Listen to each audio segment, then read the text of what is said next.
Hello everyone, আসসালামু আলাইকুম। সবাই কেমন আছেন? ভালো আছেন? দেখুন তো অনেক মজার একটি খাবার, নিশ্চয়ই সবার অনেক পছন্দের।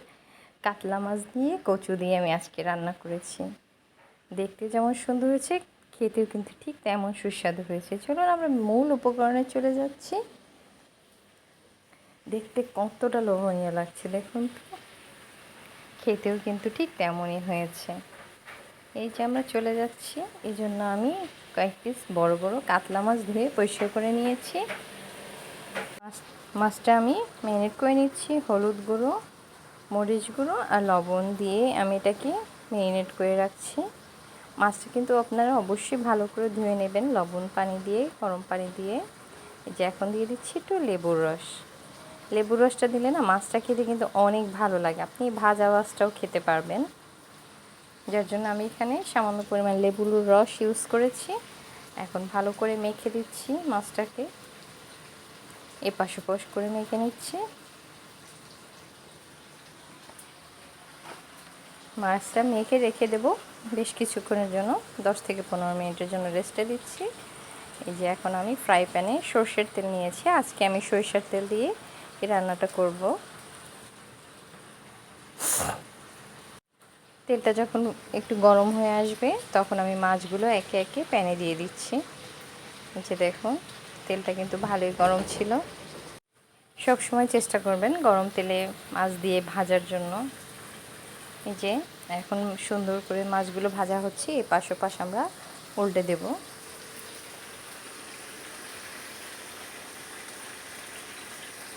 এখন একটু আমি উল্টে দিচ্ছি।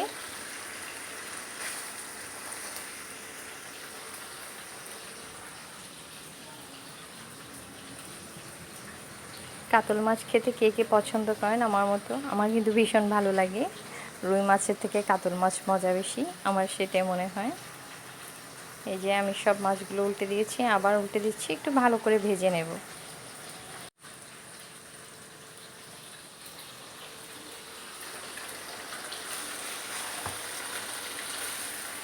আমার আগের ভিডিওতে তোমরা যারা আপু ভাইয়ারা আমাকে সুন্দর সুন্দর কমেন্টস করেছো, তোমাদেরকে অসংখ্য ধন্যবাদ। তোমরা নিশ্চয়ই সবাই ভালো আছো। তোমাদের কমেন্টস করে ভীষণ ভালো লাগে এবং রান্না করার জন্য উৎসাহ তৈরি হয়। তো তোমরা ভালো থাকবে, আমার জন্য দোয়া করবে। আমি তোমাদের জন্য সবসময় দোয়া করি এবং তোমাদের পাশে থাকার চেষ্টা করি। যে দেখো, আর যারা নতুন আছো, দেখতে দেখতে এত দূর এসেছো, প্লিজ একটু আমার চ্যানেলটাকে সাবস্ক্রাইব করে পাশে থাকবে এবং ফুল ভিডিও দেখবে।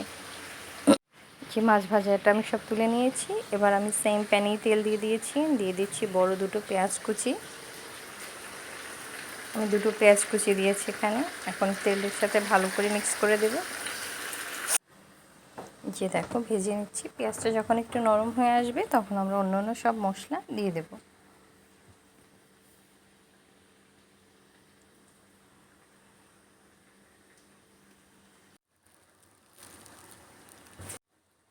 আমরা পেঁয়াজটাকে খুব ভালো করে ভেজে নিচ্ছি।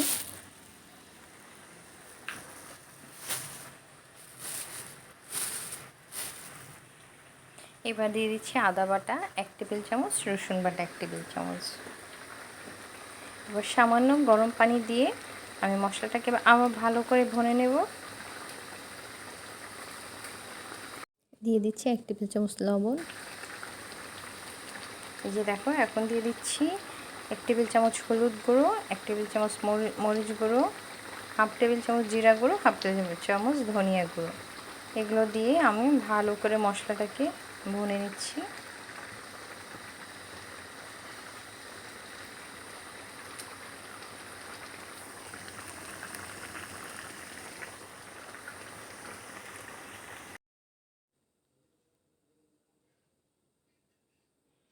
মশলাটা যত বেশি ভালো ভোনা হবে ততই খেতে মজা হবে। আমি নিয়েছি একটা কচু, দেখো এখানে কচুটা একটু ডিফারেন্ট। আমি ওটাকে ধুয়ে ছুলে নিয়েছি, কেটে নিয়েছি। এদিকে মশলাটাকেও ভালোভাবে ভুনে নিচ্ছি। দেখো আমার মশলাটা ভালোভাবে ভোনা হয়েছে। এখন সেই কচুটা দিয়ে দিচ্ছি, কেটে রাখা কচু আমি বড় বড় করে কেটেছি। এগুলো সিদ্ধ হতে বেশি সময় লাগে না, খুব অল্প সময়ের মধ্যে রান্না হয়ে যায়। আমি মোটা মোটা বড় বড় করে কেটে নিয়েছি। এখন এটাকে মশলার সাথে ভালো করে ভুনে নিচ্ছি। মশলাটা আর কচুটা একদম একাকার হয়ে গিয়েছে, মিলেমিশে গিয়েছে।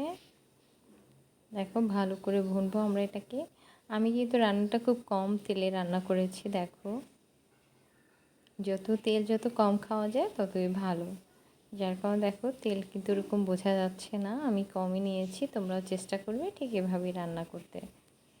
দেখো কচুটা ভালোভাবে ভোনা হয়ে গিয়েছে। যে ভালো করে উল্টে পাল্টে দিবে, খেয়াল রাখবে খুব তাড়াতাড়ি সিদ্ধ হয়ে যাবে।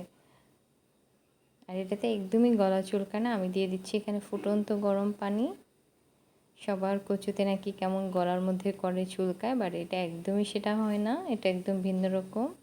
দিয়ে দিচ্ছি একটা টমেটো, কেটে রাখা স্লাইস করা টমেটো।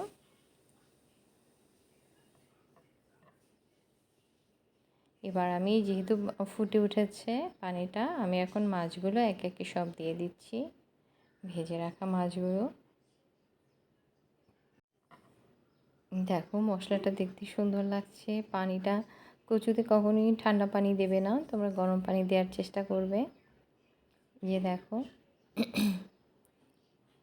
আমার মাছ, কচু, পানি একদম সব পারফেক্ট আছে।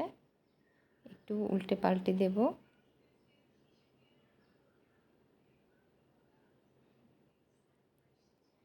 তোমরা আমার চ্যানেলের নোটিফিকেশন বাটনটি অন করে রাখবে। নতুন নতুন ভিডিও আসার সাথে সাথে তোমাদের কাছে পৌঁছে যাবে, তোমরা তোমাদের সময় অনুসারে দেখে নিতে পারবে। অবশ্যই এটা লাইক করবে। তোমাদের একটা লাইক অনেক দর্শকের কাছে আমার ভিডিওটাকে পৌঁছে দেবে, এবং লাইক কমেন্টস করে আমার পাশে থাকবে। এই যে বাকি স্লাইস করা টমেটোগুলো আমি দিয়ে দিচ্ছি, একবার ঢাকনা দিয়ে ঢেকে রেখে দিলাম। দেখো জালটা কিন্তু মিডিয়াম ফ্লেমে আছে, চুলার তাপ আমি এর থেকে বেশি দিইনি। তোমাদেরকে ঢাকনা খুলে দেখিয়ে দিচ্ছি। দেখো আবার ঢাকনা দিয়ে ঢেকে দিচ্ছি। এটা নাড়তে হবে না, একদম কী বলে খুব ভালোভাবে সিদ্ধ হয়ে যাবে, দেখলেই বোঝা যাবে। শুধু আমি মাছটাকে একটু উল্টে পাল্টে দিচ্ছি, যে দেখে নিচ্ছি কী অবস্থা আমার সবজির, মাছ আর সবজির। দেখো একদম সিদ্ধ হয়ে গেছে, দেখেই বোঝা যাচ্ছে কতটা সুন্দর হয়েছে রান্নাটা আমার। দেখো কচুটাও সিদ্ধ হয়ে গিয়েছে। উপস, মাছটা ভেঙে গেল। এই যে দেখতে পাচ্ছ আমার রান্না কিন্তু অলমোস্ট ডান। এখন তোমরা লবণটাকে চেক করে নিবে, যার যেটুকুন পরিমাণ দিয়ে নিতে পারো লবণ। আমার কাছে এটা পারফেক্ট ছিল, তাই আর আমি ইউজ করিনি। তোমাদের কাছে কম বেশি হলে তোমরা অবশ্যই সেটাকে চেক করে দিয়ে নেবে। আমার রান্না তোমাদের কাছে ভালো লাগলে অবশ্যই রান্না করে খেয়ে জানাবে। বেশি ভালো লাগলে ফ্যামিলি ফ্রেন্ডসদের সাথে শেয়ার করবে। যে দেখো রান্না হয়ে গিয়েছে। সো তোমরা সবাই এইভাবে রান্না করে খাবে, খেয়ে জানাবে কেমন হয়েছে আমার আজকের কাতলা মাছ দিয়ে কচুর রেসিপিটি। তোমাদের কাছে কেমন লাগলো? আমার বাসার সবার কিন্তু ভীষণ পছন্দ হয়েছে। গরম গরম ভাতের সাথে একদম পারফেক্ট একটা রেসিপি।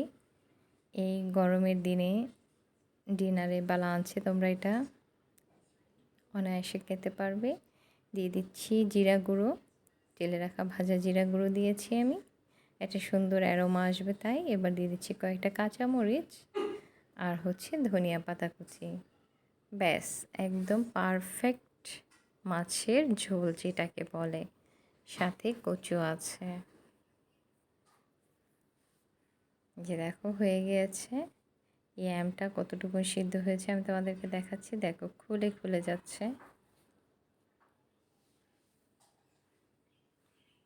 আমার নতুন রেসিপি পর্যন্ত তোমরা সবাই ভালো থাকবে, সুস্থ থাকবে। আজকে এই পর্যন্তই। আল্লাহ হাফেজ, আসসালামু আলাইকুম।